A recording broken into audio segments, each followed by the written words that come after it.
The jungle, weird, mysterious, home of countless beasts of prey with their thunderous roars and haunting cries, echoed by the somber beat of distant drums. Drums that tell of natives hidden in its fastness, with its paths leading to unseen, unheard of dangers.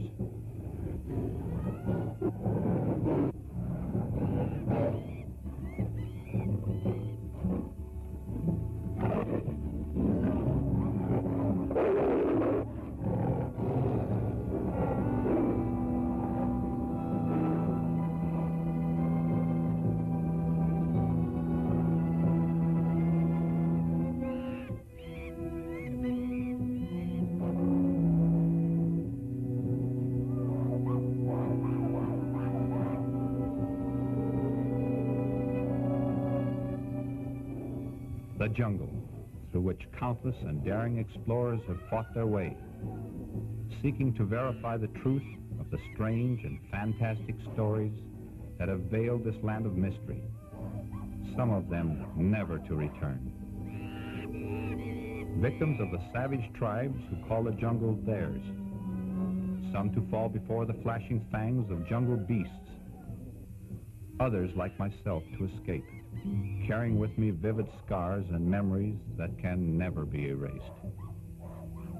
Memories that recall a strange, unbelievable experience that started when I, Steve Collins, was acting as a guide out of Morgan's trading post.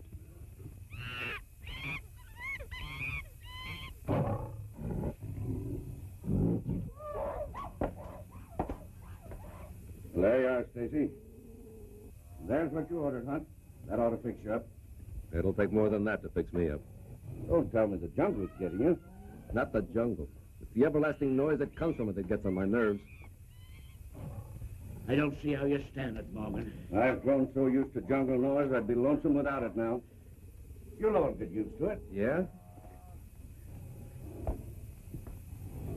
I might get used to it, Morgan, but I'll never feel lonesome for it. I'll agree with you on that point. Maybe you'll agree with me on another. That Ed Bradford was a fool to attempt an expedition to a country he knew so little about. Well, you won't get an argument there. Me either. I'll go you one further. I think you and I are fools for trying to solve a riddle that's never been explained. We do know that Ed Bradford entered the jungle. But until we settle, once and for all, whether he is dead or alive, we're going to be guests of Mr. Morgan here at the trading post. Yes, and keep on being fools. For my part, I just as soon call it off.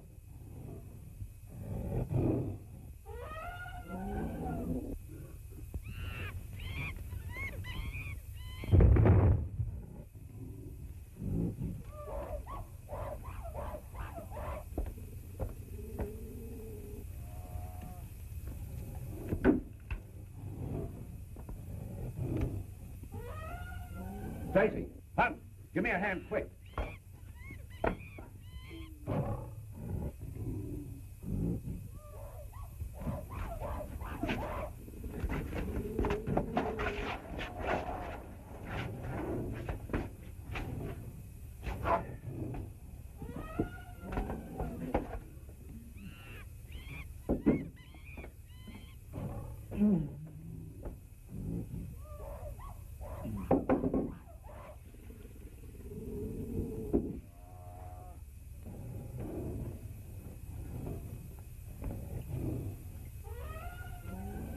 Morgan? Of course I do. It's Steve Collins, Bradford's guide. Right. What do you suppose happened to Bradford and the rest of them? If he's the guide, what could have happened? No, the beast. Don't let it get me. Easy now. Easy. The marks on him sure have been pretty badly clawed, too. Think it was a lion? If a lion jumped him, he wouldn't be here. Oh. Easy now, fella. Want to sit up? You're all right now, Collins. This is Morgan. You're back in my trading post. The beast, you saw it? Well, no. We only heard you fall outside the door. Oh, it's no use. If you didn't see it, you wouldn't believe me. No one would. Believe what? That I saw the white gorilla. You didn't see any pink elephants at the same time, did you? Or any singing rhino? I've heard of a lot of queer beasts since I've been here, but no white gorillas. Well, I have. You have? Many times from the natives. They claim there is a white gorilla, an outcast from all other gorillas due to its odd coloring. It was driven out of its family's circle when it was born, and its hate for anything that walks makes it a deadly enemy, one to keep clear of. Was it the white gorilla that jumped you? Yes. Maybe that's what got Bradford. You were Bradford's guide. Is that what happened to him? No. Well, what did? You knew the country you were going into. Why didn't he return with you? Because he wouldn't listen to me. From the time we left here, he set the course, picked the trails. We went on for days, making camp at night, always near a stream. Even after a long day's trek, he would insist on exploring away from camp. I knew we were in bad country, country where the natives hated the white man. I warned Bradford time after time to stay close to camp. But he would just laugh, start out with one of his party. Then when he failed to return, I started out looking for him. And when I found him, I saw why he hadn't returned. Bradford's trail led me to this village. The tone of their drums warned me to go easy.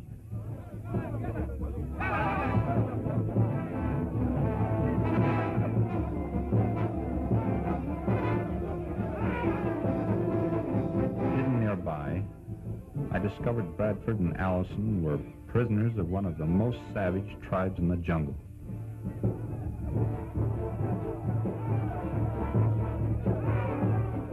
As I watched, trying to figure a way to rescue them, an elephant entered the village.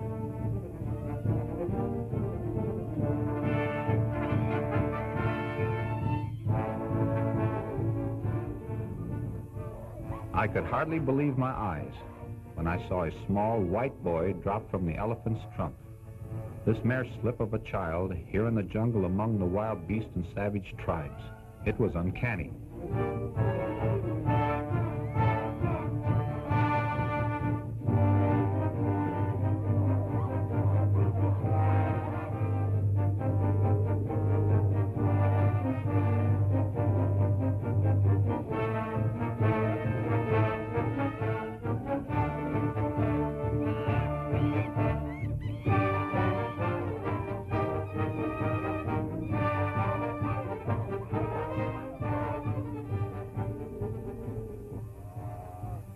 Just who this little jungle boy was and what strange power he held over the natives was beyond me.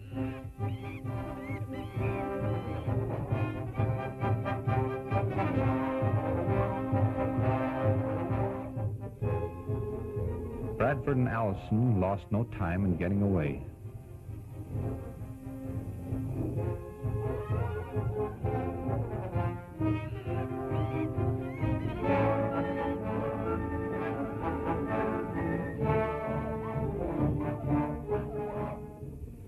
I had made up my mind to find out who the boy was. But when he left the village, he disappeared.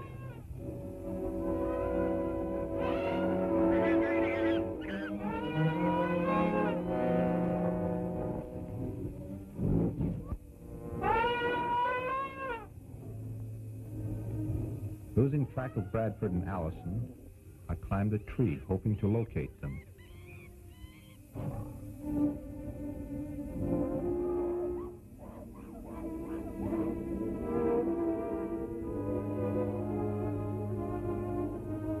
Hey!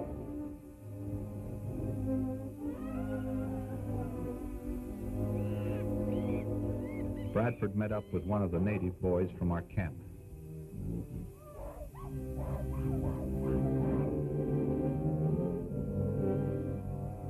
He was trying to get his bearings from the tree. Suddenly, he became excited.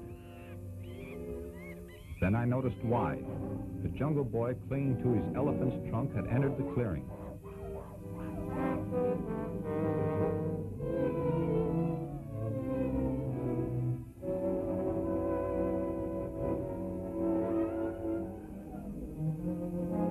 For some unknown reason, when the little fellow saw them, he turned and ran back into the jungle.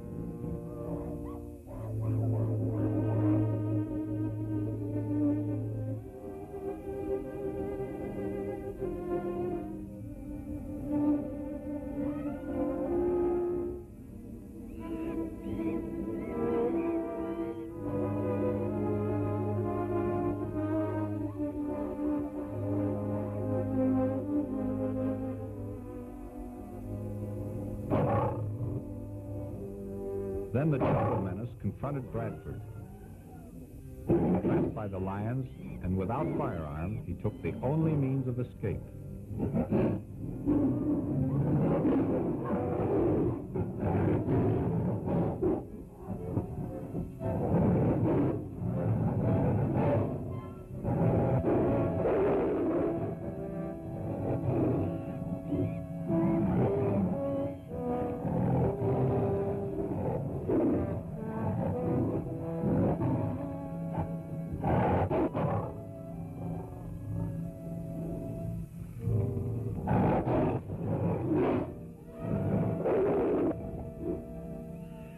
As I watched him, I forgot the Jungle Boy and the fact that I too was trapped by the wild beasts. I noticed something moving through the undergrowth along the riverbank. As I watched, I wondered if the little Jungle Boy could possibly belong to her.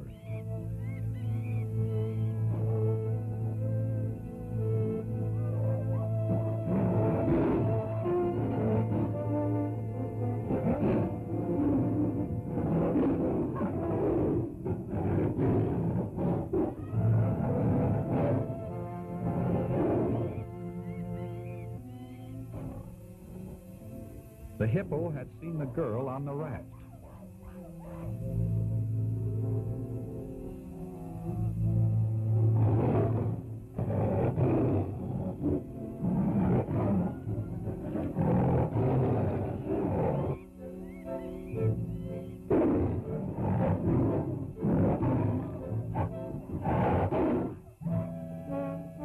Then Bradford discovered the girl's danger.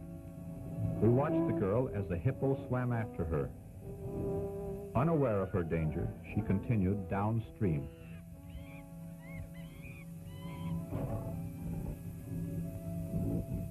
Look out!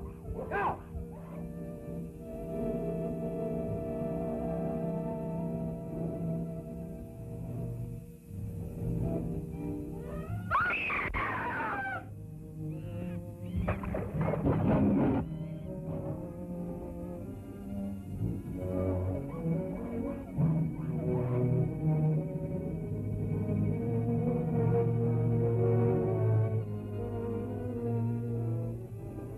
Spellbound, I watched the girl's frantic efforts to escape the onrushing brute. Then I saw Bradford snap into action.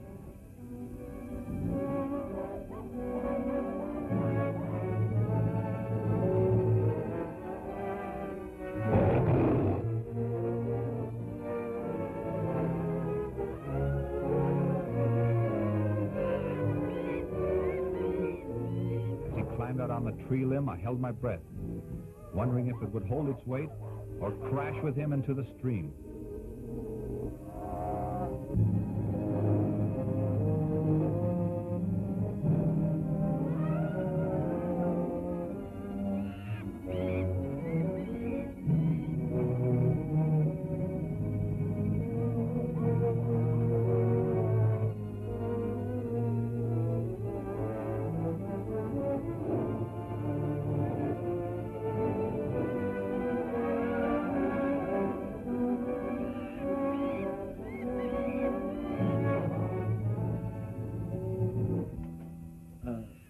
Who was the girl? Where did she come from?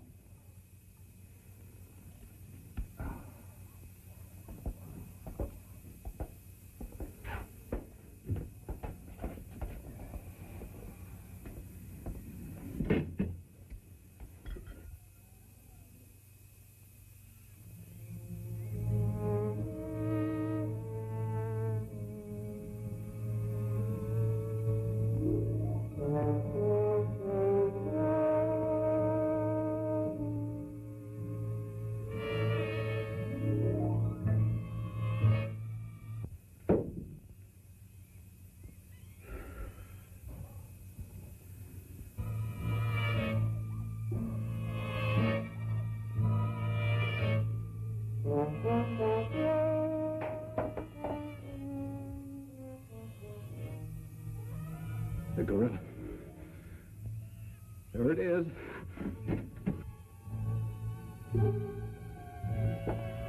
Nothing there now, Colin. It was. I saw it through the window. It followed me here.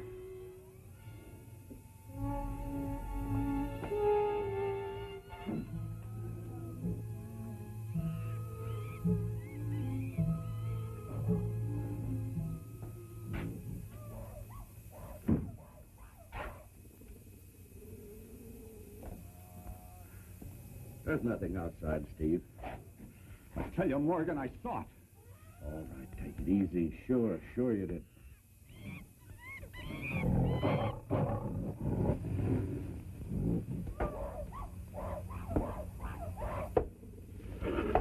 Colin. You were about to tell us about the girl you saw on the raft. What became of her in Bradford? Yeah.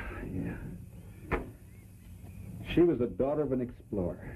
Her father contracted jungle fever and lost his eyesight, stone blind. They lived in a shack near a stream. They were a pair of fools, just like Bradford. Go ahead, Steve. Well, then we moved over to their camp. We were there for months. Oh, but mind you, that wasn't my idea. Bradford insisted on it. One must have reasons for spending months in this forsaken country. Oh, they had reasons, all right. And a good one. Had a map and Lou Hanley, the best guide in the country. He told me they were nearing the end of their search. Man alive, what were they after? Where were they going? To the cave of the Cyclops. Never heard of that before. Have you, Morgan? Why, yes. It's been a legend around here for years. It's supposed to be a cave filled with untold treasures and guarded by the Cyclops. You all know what a Cyclops is supposed to be. Oh, why, yes. Sort of an idol with one eye. That's right, an idol. And the rest of the legend is that anyone who enters the cave never leaves it, alive. Hanley, the old man's guide, was to share in the Cyclops' treasure. That is, if they found it. But after Bradford rescued the girl, he figured that the old man, to show his appreciation, might give him the map. So Hanley decided to get it before that could happen.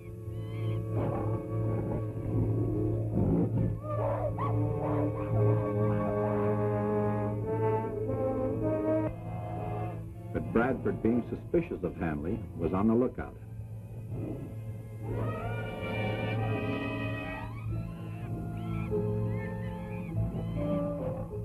I had been out scouting for Allison, who had gone to our camp for some ammunition. Returning to the old man's shack, I decided to have a look before barging in.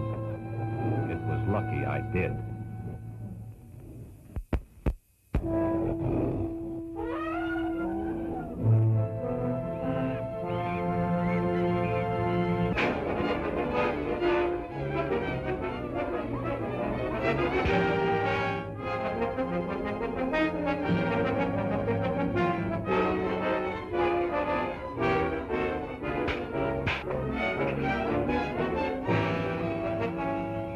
With the lions between me and the shack, there was nothing I could do but sit tight.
watched the maddened beasts charge at the door, I was tempted to fire my few remaining shells into their hides at the risk of turning them in my direction, where I would be at their mercy.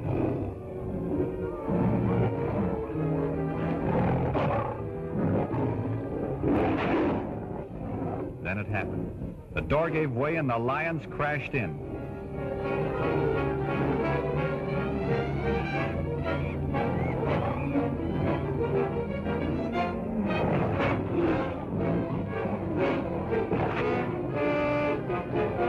Then I saw Hanley dive through the window and escape into the jungle.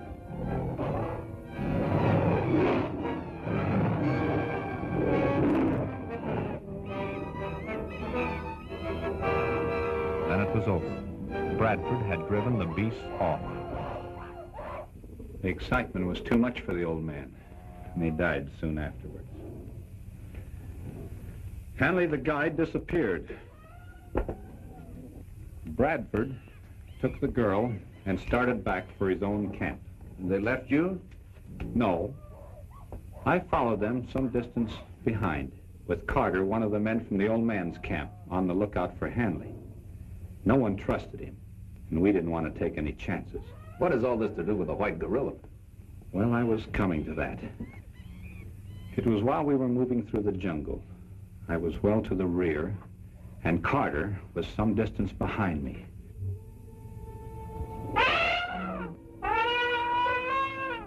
Bradford and the girl headed straight for our camp.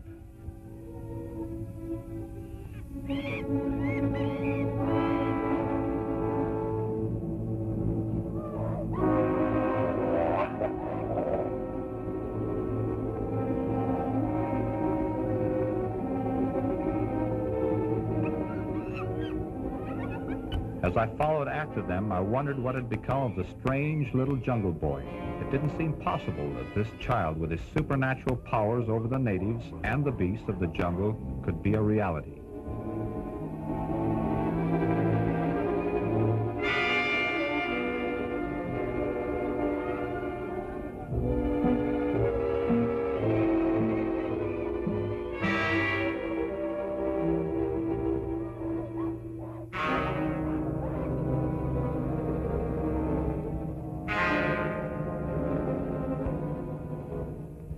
As I picked my way along the trail, I could hear the sound of the waterfall in the ravine off to my left, where the beasts of the jungle went to quench their thirst, little knowing that at that very moment the jungle boy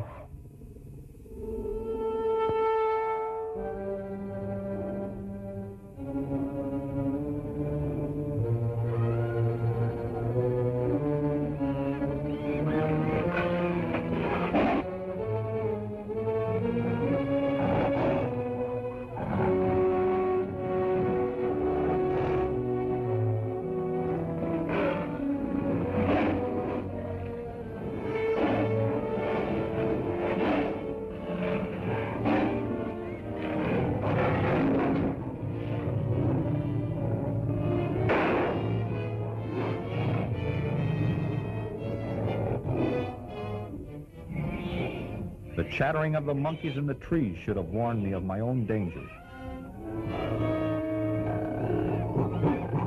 Unaware of the white gorilla's presence, I continued along the trail.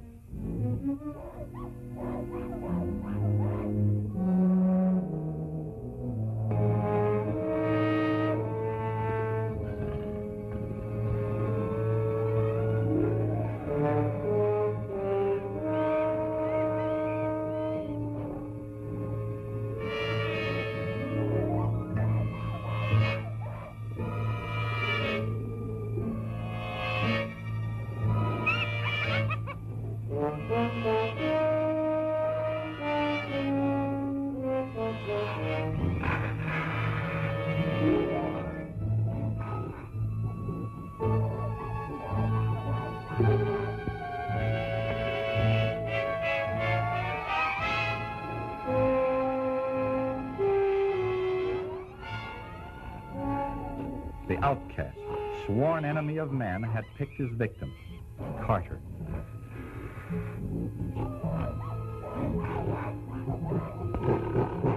Help! I tried to figure out how to get Carter from the beast. I brought my gun to bear, fired a couple of shots, hoping the sound would make it run.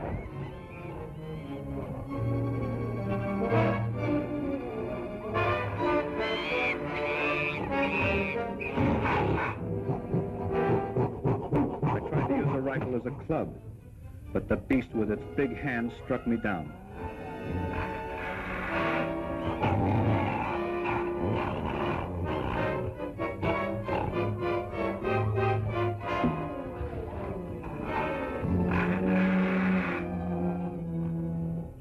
Then it turned its attentions to Carter and dragged him off into the jungle.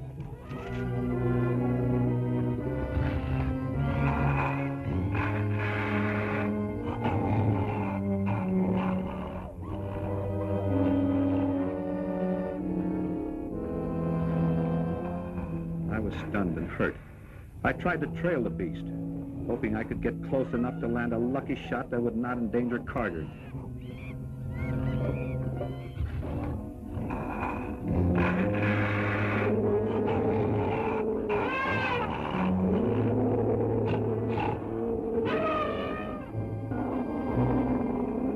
The sight of the white gorilla startled the elephant herd, stampeded them.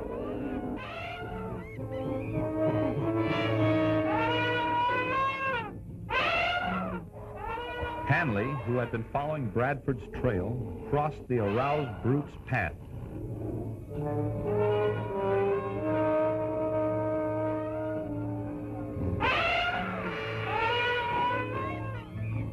The tiny beady eyes of the lumbering beast centered on the fleeing figure of Hanley. Believing him to be the cause of the disturbance, they took after him. By a twist of fate, he took refuge in the same hut where Bradford and the girl were waiting for Carter and myself.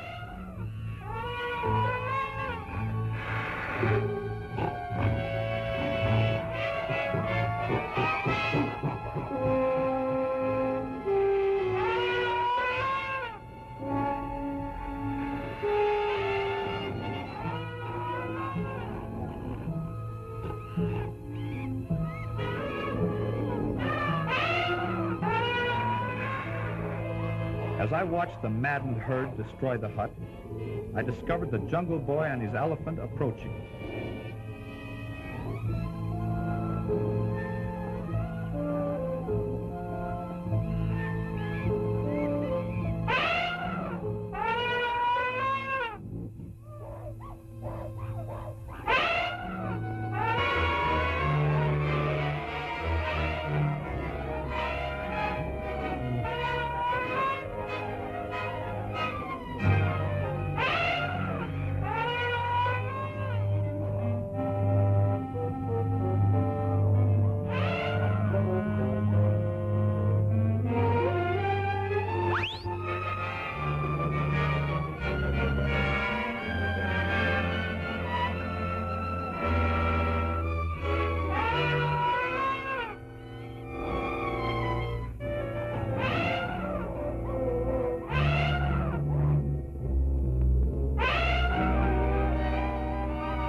Then I saw further proof of the boy's mystic powers. He had stopped the beasts from their deadly destruction by the call of his elephant.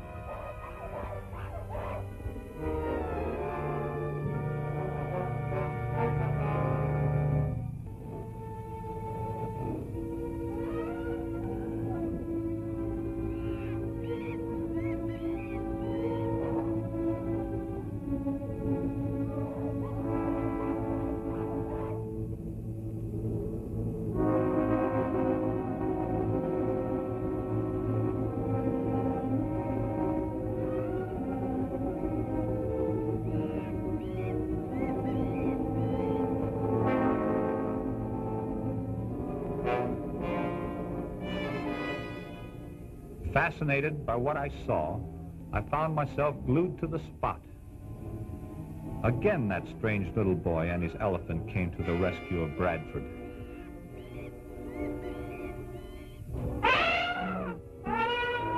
Seeing they were safe, my only thought was to get Carter and do something to help him.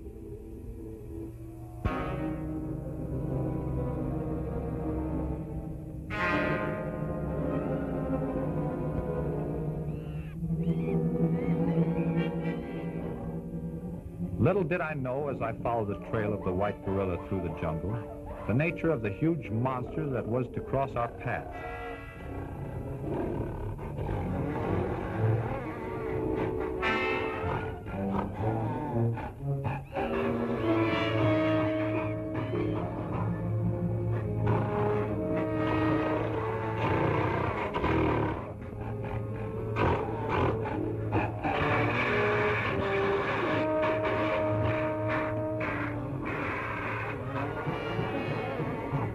As the outcast and the black gorilla met, the jungle vibrated with their wild battle cry.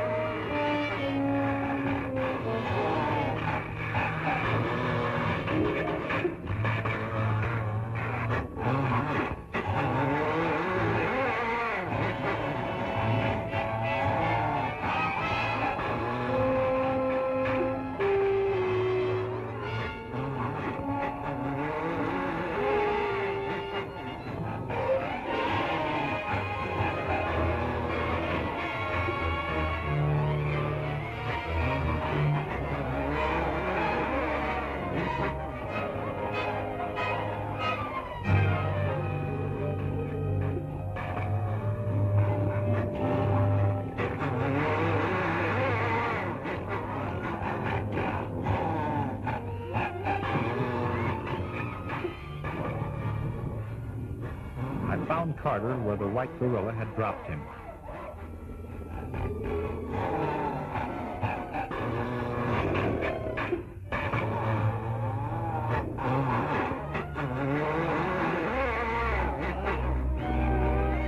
While the mad beasts fought to destroy each other, I carried Carter to safety.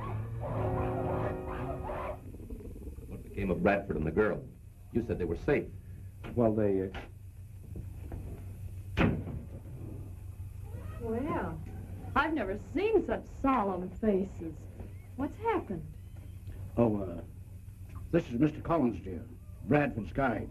He was attacked by a white gorilla. A white gorilla? Yes. Oh, Mr. Collins, my daughter, Ruth. I'm very glad to meet you, but I can't say that I'm glad to see you here in the jungle. You know, this is no place for a lady. Oh, she's perfectly safe here. Go ahead and tell us what happened to Bradford and the girl. Yes, sit down, Ruth. It's all right, go ahead. Well, I brought Carter to a friendly native village, where I learned that the Jungle Boy, with the aid of a friendly, roving band of Arabs, had taken Bradford and the girl.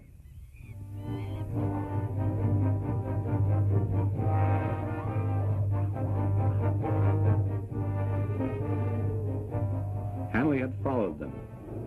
He planned to get rid of Bradford before making another attempt to find the cave of the Cyclops.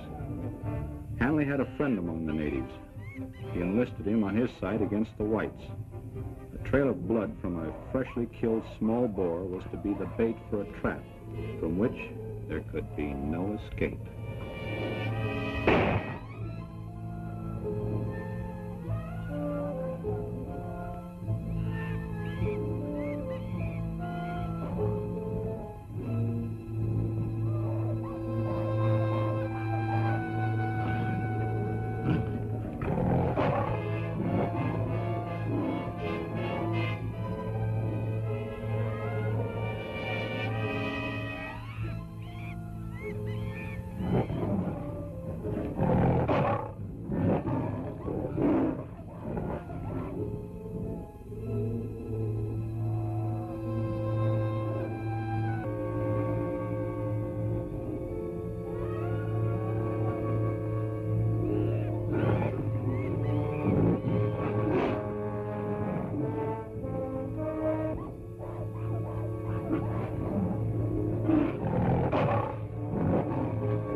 As the hungry lions continued their attack, I thanked my lucky stars for the decision I made, never to be caught too close to Bradford as long as Hanley roamed the jungle.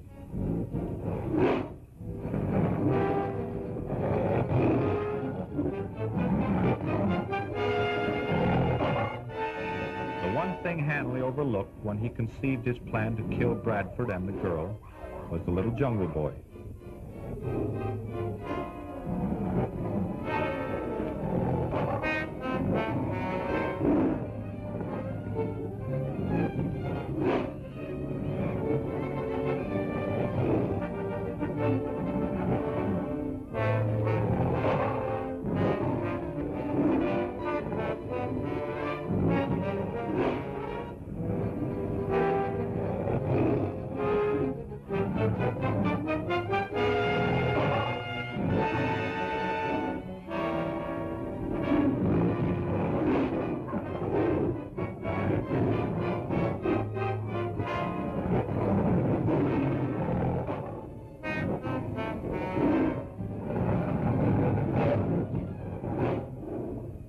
Bradford, the girl, and the boy were among the few to escape the beast's attack.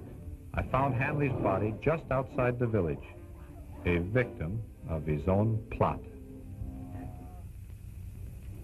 How terrible. Yes, but how lucky they had the Jungle Boy on their side.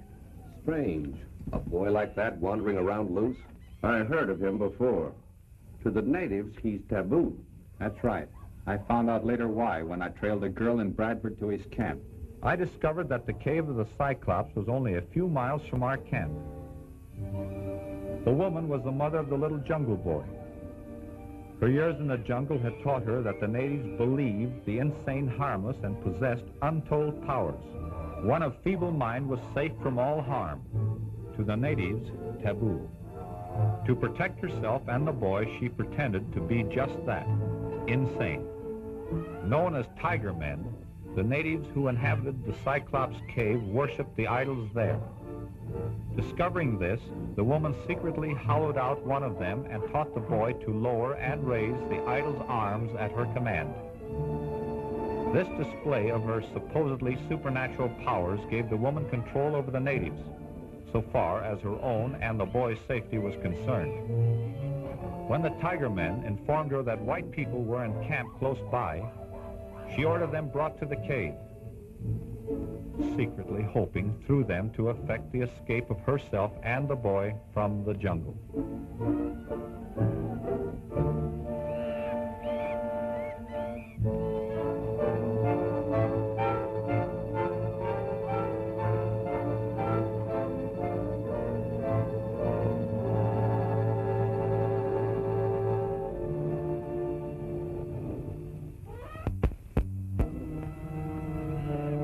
The beasts of the jungle seemed to sense that something unusual was about to happen.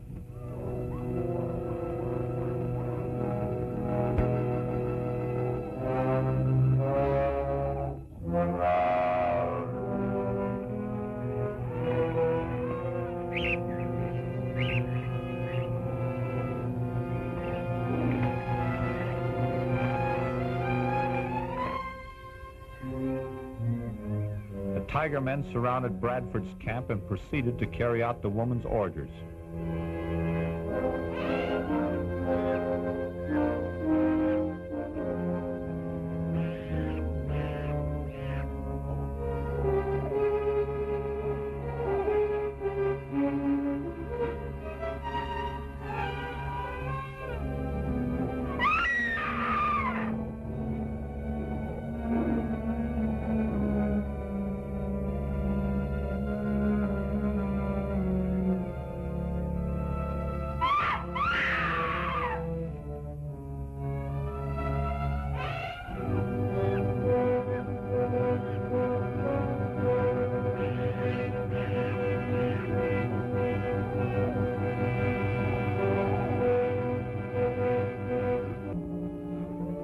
When the tiger men returned with their prisoners, the woman realized that something was wrong. She had ordered them brought in to her, but not this way.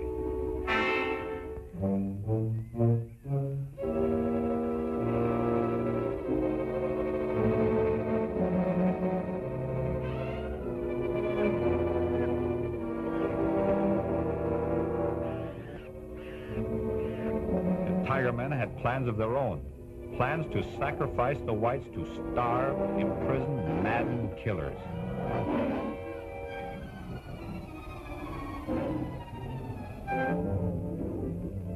I had been scouting near the cave, and from where I was hidden near the entrance, I could see the frantic efforts of the woman as she tried to stop the sacrifice.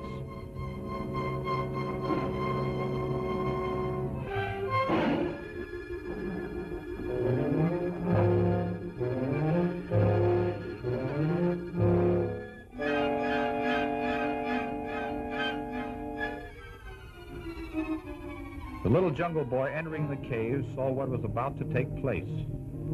As fast as his little legs could carry him, he ran to his place in the idol. He worked the arms and forced the image to breathe in an effort to save the whites.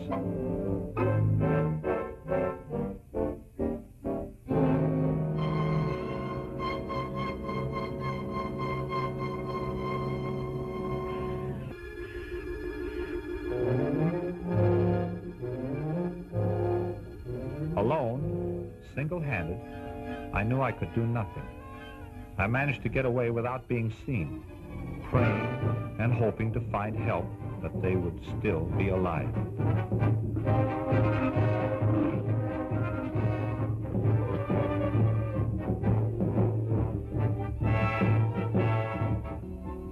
As I made my way through the jungle, I became aware that I was being followed by an animal of some kind.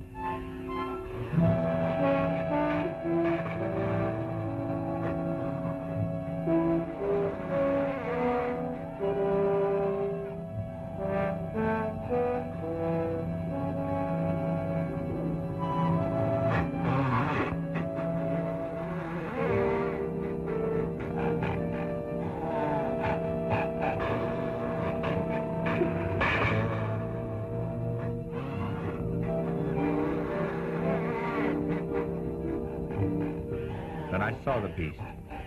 It was the white gorilla, the outcast, the scourge of the jungle. He seemed to know my gun had jammed.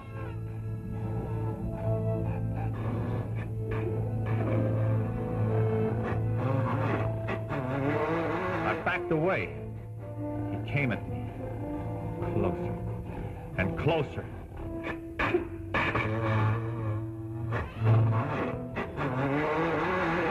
Jumped me, I thought it was the end. He mauled me with his brute strength and ponderous weight.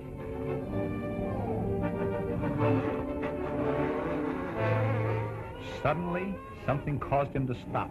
It was the black monster, his eyes burning with hate for the white outcast.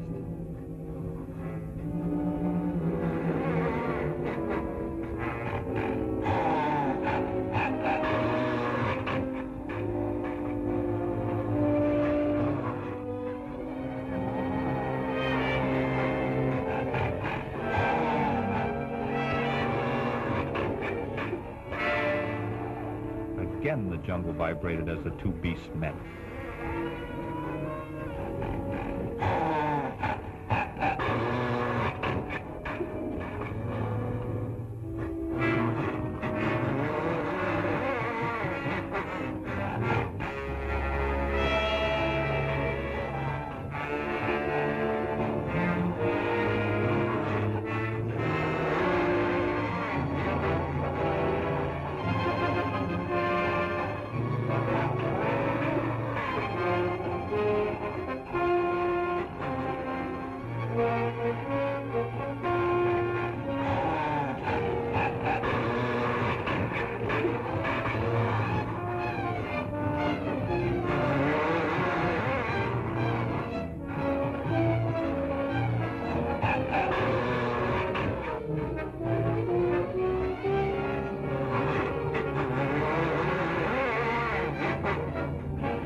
I watched them as they fought.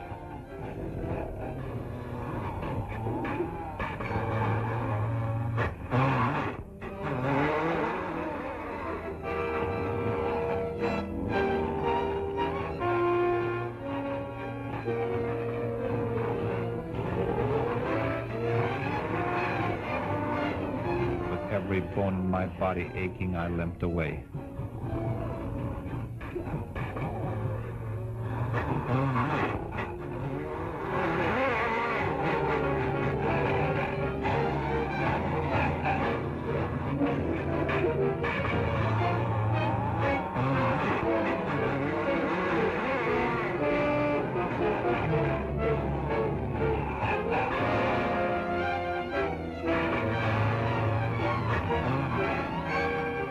As I staggered through the jungle, I hoped against hope that the brutes would kill each other as they fought. I kept on going, and then... That's it.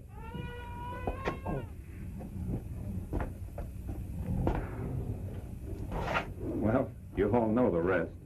It's a wonder you're still alive. You know, it still may not be too late to help those people in the cave. Do you think it possible, Collins? Well, there is a chance if we start now, we should be able to make it by daylight. You're not going.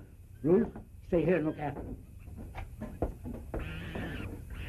And remember, under no condition leave the post. I won't, Dad, but how are you going to find the place? Steve, what's the shortest route to the cave? When you leave the post, you go due north to the river. And you follow the old elephant trail to the left. Well, just keep on going. You won't miss it. But what? Look out for the white gorilla. Remember, don't leave the post. I understand, Dad.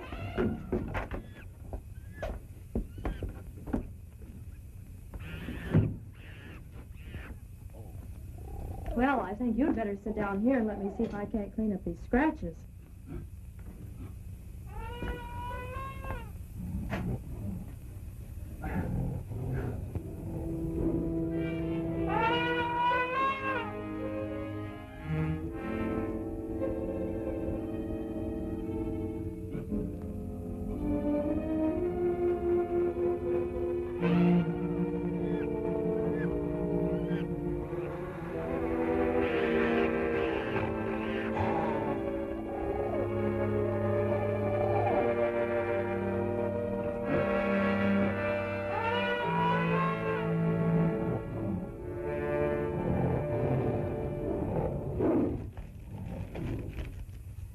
Well, your shoulder certainly looks a lot better this morning, Mr. Collins. Well, thanks to you, I feel a little better, all except my leg. We'll take care of that right now. Let's see. Missy!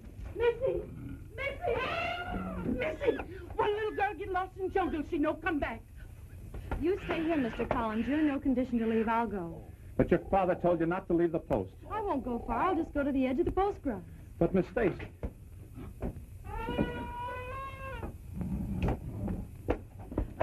You stay here, Mama. Fix bandage on leg. Understand? Me understand. All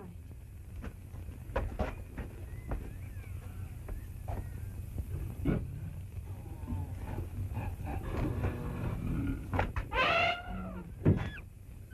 All right, Mama. You see like you fix it.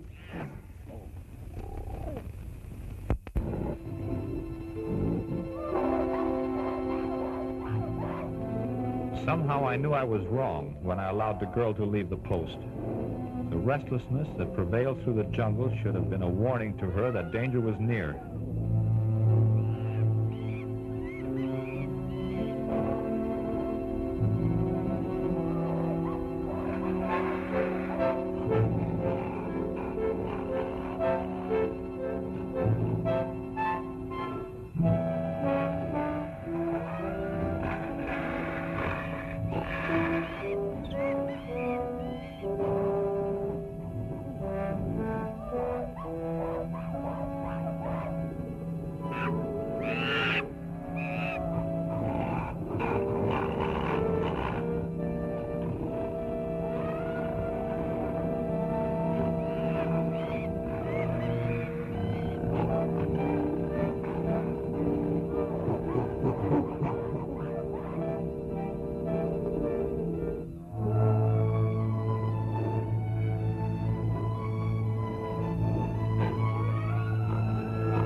The outcast seemed to sense that there was something different about this victim.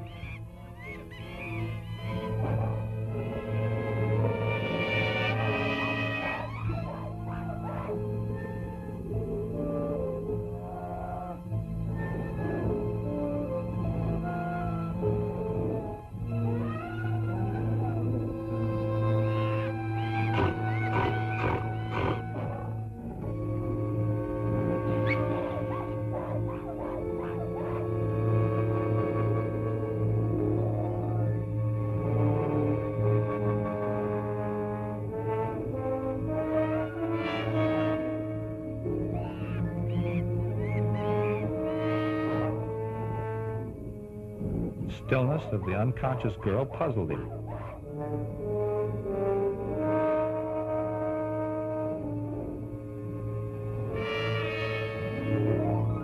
When I found her rifle, I knew something had happened. As the beast heard me, he turned and faced me with all his pent-up anger. I knew this time it was my life or his.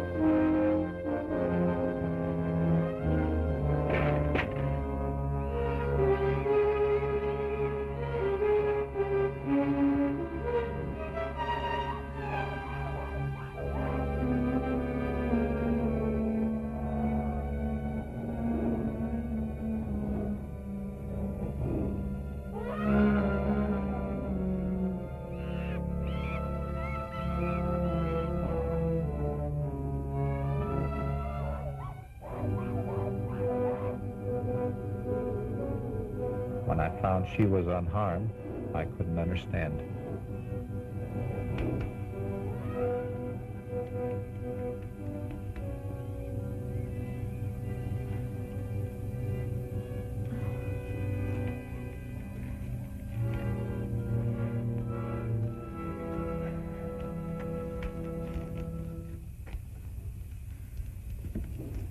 Oh, I don't know how to thank you, Mr. Collins. Well, it's the other way around. I'm grateful to you. I killed the white gorilla. Oh, but what happened to the child that I didn't find? Well, we had barely left the compound when it wandered back. Oh, that's good. Oh, but don't tell Father. Don't tell him what? Well, you'll find out anyway from the natives, so I might just as well tell you. Yeah. Yeah.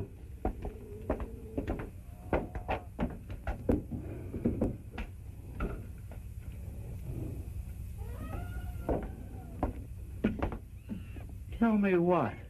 Well, you see, a native child got lost, and I went looking for it, and, well, I... She ran into an old enemy of mine, the white gorilla. I killed it. The white gorilla? Did you find the cave of the Cyclops? Were you able to help some of the people? We found the cave all right, but... In the tiger's pit, there were nothing but bones. Tigers were the only living things there. And winds up our trip. Our search is through. That's right. We'll leave as soon as we can. And we'll soon be going home, dear.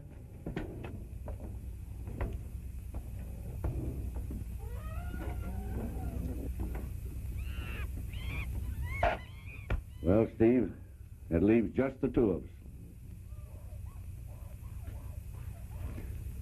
us. Just you. I'm going with you. You?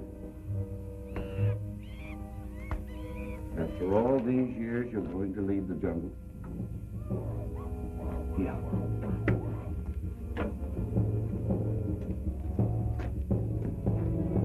After all, we have no right to the jungle. It belongs to the natives. Birds, animals, they've been here since time began. In a way, they have a right to protest our intrusion. It was theirs before we came, and it should be theirs now. You know, I feel kind of sorry I had to kill that white gorilla. seemed almost human. Pathetic. Standing there, wondering what had happened to him.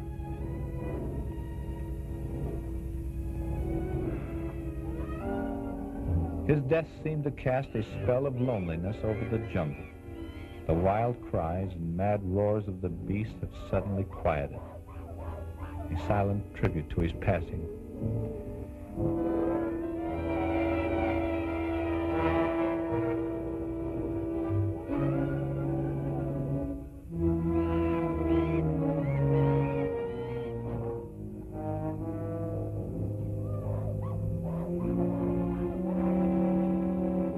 And the black gorilla, the monster with his huge chest filled with hate,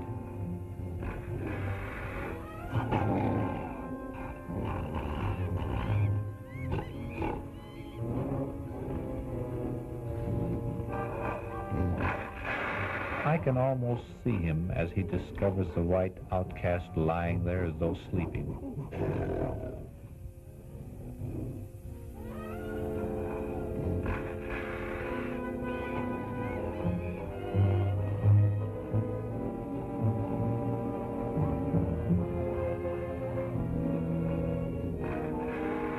His efforts to make him do battle, and then the change.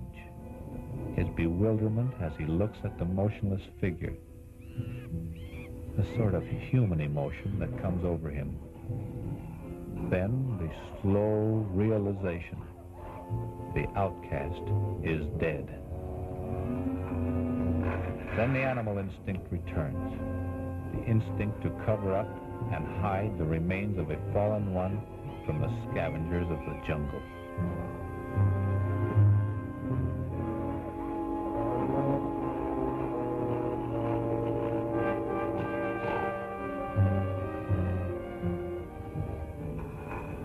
A gesture for forgiveness as he chants the death call for the outcast of his race, the white gorilla.